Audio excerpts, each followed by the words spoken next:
Hello! Magandang araw mga lalabs, mga vayots! Magandang hapon Pilipinas, Luzon, Visayas, and Mindanao. Sa mga kapwa ko Padabawin nyo, maing hapon sa inyong tanan or maing adlaw sa inyong tanan. At sa mga kapwa ko rin po OFWs around the world, hello, mega love shoutout po sa inyong lahat. Magandang araw. Kung bago lang po kayo sa aking YouTube channel, huwag po kalimutan mag-subscribe, like, at share. So dito tayo ngayon sa dalawang anak ng presidente. Si Basti Duterte na isang mayor ng Davao City at si Sandro Marcos na isang congressman ng Ilocos o kung saan banda dyan sa Ilocos. So, ano yung ginawa ni Basti at ni Sandro after ng baha ng dulot ng bagyong Karina? So, si Basti Duterte ay naghanda, saan na ba yun? Wala dito, saan ba yun? Naghanda po si Basti Duterte ng tulong. O baka parating na yun doon kasi 3 days, di ba, yung mga malalaking truck na yun na pupunta sa sa Metro Manila na ayuda, tulong ng baha. No? Ito. Saan na ba? Ito yun, sa Davao City yon.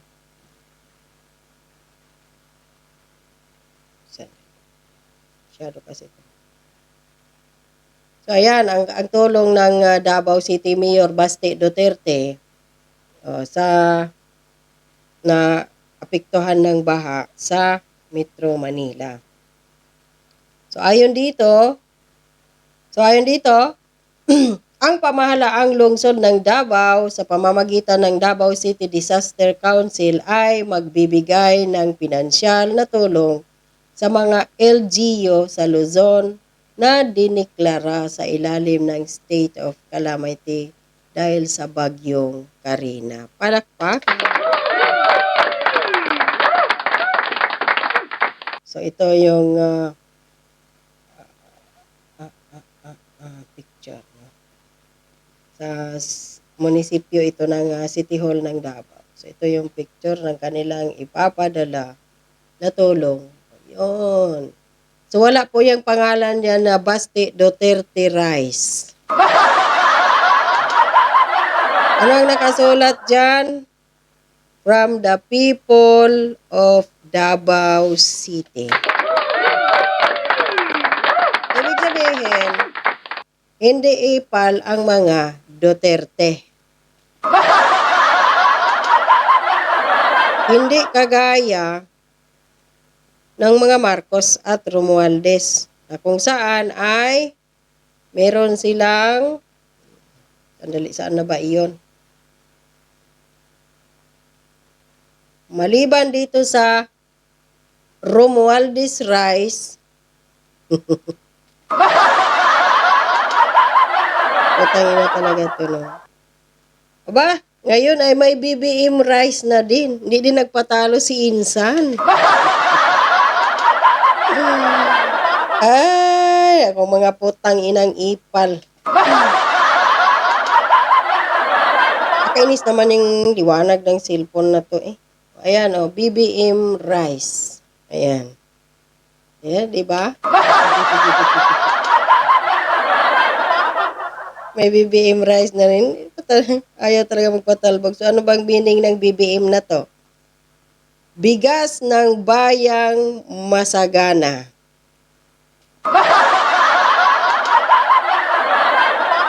At kailan ko Mr. President Bongbong Marcos, nagiging masagana ang bayan sa administrasyon mo? Ngayon ang bigas. Na yung bigas na binintam nga sa inyong kadiwa bago magsuna para may maipagmamalaki ka. Nabigla na lang din nawala ngayon yung kadiwa.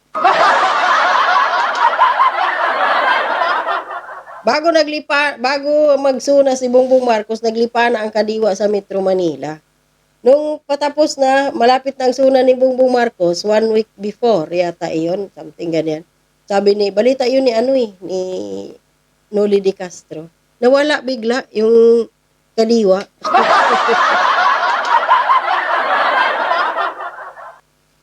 Oh, ano yung sinabi doon sa bigas na yun ng kadiwa? Bulok, maitim, at mabaho. So, paano ngayon yung bigas na bayang masagana? Wala pong sagana sa bayan ngayon under your administration, Bongbong Marcos. Dahil lahat nagsitaasan ngayon, pandak na lang ang hindi tumaas. Diyos ko po. So, kung yung anak ng dating Presidente Rodrigo Roa Duterte na si Basti ay namimigay ng tulong doon sa mga apektado ng bagyong Karina, hindi lang yan eh. Noong panahon ng bagyo Yolanda, the day after natapos na nalasa si Yolanda sa Samar, sa Leyte, pumunta doon kaagad si Pangulong Duterte kasama ang kanyang 811 ba yun? Basta lahat, marami sila. Namigay doon ng tumulong. Naghakot ng mga patay si Basti Duterte. Ito yung mga kasamahan niya dito na kumain. O ito, nagbitbit ng mga patay na si Basti Duterte dulot ng bagyong Yolanda. O, ayan o, binitbit nila bangkay. Saan pa? Si Sandro, saan nung bagyo? Sa bagay, wala nga doon si Martin Romualdez nagtago, sinalba ang sarili. Si Sandro pa kaya magpakita at ang kanyang tatay? Wala. Kaya nga nung sinabi ni Tatay Digong na wala daw siyang ginawa, anong sagot ni Tatay Digong? Anong wala? The day after ng bagyo andun ako. Ikaw, Bongbong Marcos, saan ka? Saan si Romualdez? Si Sandro, walang ginawa sa baha. Kundi, ayun sumama sa kanyang tatay, animo nangampan niya ang mga putang ina. Relax na relax. Tingnan mo. Yan, si Bongbong Marcos, yung banda rito. Yung nakapula, si Sandro, kumakaway. Hindi po ngayon panahon ng kampanya, Mr. President at Sandro. Panahon po ito ng yung iba nagluluksa dahil namatayan sila. Marami po namatay, 20 city yata yun, o magta-30 na. Marami pa yung nawawala. Hindi nga binabalita Pero doon ka lang makakakita sa mga social media post sa Facebook. Relax na relax si Sandro. Wala man lang tayong mabalitaan na si Sandro mamimigay ng tulong, ayuda, relief goods sa mga nabahaan sa Metro Manila mula sa kanyang opisina bilang isang congressman. Na kung tutuusin, ang laki ng kanyang MOOA dahil bakit? Andyan yung tiyo niya Kasabwat nila dyan sa mga nakawan sa pira ng taong bayan sa Kongres ni 1 kilong bigas. Hindi nakabigay si Sandro. Pumunta lang doon, nagsombrero, kumakaway sa mga nabahaan na pinalusong nila doon sa tubig, binigyan ng mga konting ayuda. Ginawa pa talagang patay gutom ang mga tao. Ginawang aso na nag-aagawan ng buto. Kawawa yung mga kababayang Pilipino sa ginawa ni Marcos. Hoy Sandro, mahiya-hiya ka dong. Si Basti Duterte, isa lang hamak na mayor, hindi siya congressman. Mamimigay ng ayuda. So, ibig sabihin, hindi corrupt ang administrasyon ng Duterte doon sa Davao. Kaya pa lang mamigay. Kahit iniipit pa minsan yung kanilang, kung tutuusin, ang Mindanao, ang may pinakamaraming abot na kung ano-ano pa sa gobyerno sa Imperial Manila. Pero kami sa Mindanao pa, ang wala masyadong project. Wala nga project Metro Manila sa iba't pang mga lugar. Dahil nasa bulsa ng mga politikong mga kurap. Mamatay na sana kayo. So sino ba ito? Sandro Marcos, wag puro kaway-kaway dong, malayo pa eleksyon. Tatakbo kang senador, feeling ko wag na, iiyak ka lang. Baka maanidoro. At yung pangarap mo at pangarap ng nanay mo, magiging presidente ka sa 2034. Mbot lamang. Wala eh. Walang naitulong si Sandro sa kanyang opisina sa mga tao na bumoto sa kanyang ama para magiging presidente. Palpak na nga ang 5,500 flood control ng tatay mo na sa 2 taon, mahigit 1 trilyon ang ginastos.